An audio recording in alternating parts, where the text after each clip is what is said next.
Унгарскиот кредит од 500 милиони евра, кој владата сака да го спротне по скратена постапка, граѓаните ќе ги задолжи до гуша, а корупција ќе има на сите страни. Изјави денес председателот на Социјалдемократскиот сојуз Венко Филипче порачувајќи. Истиот мора апсолутно да биде предмет на широка јавна расправа, прецизно утврдување на секој детал во овој договор и секој денар кој треба да го плаќаат граѓаните како камата. Од СДСМ поради ова повикаа: Ја повикуваме власта да се вразуми, да го повлече законот и да го стави во редовна процедура.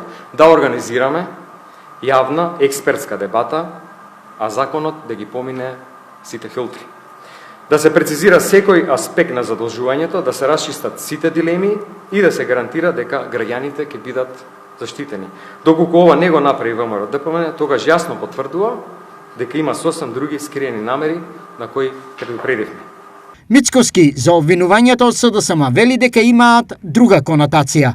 Вистинската намера на опозицијата е стравот, бидејќи ако овие средства се вложат на начин на кој што планираме да ги вложиме, ние ќе добиеме политички бенефит од сето ова и на тој начин преку реализација на проектите во општините и поддршка на бизнисот, конечно после долго време застој и уназадување, државата ќе почне да чекори напред.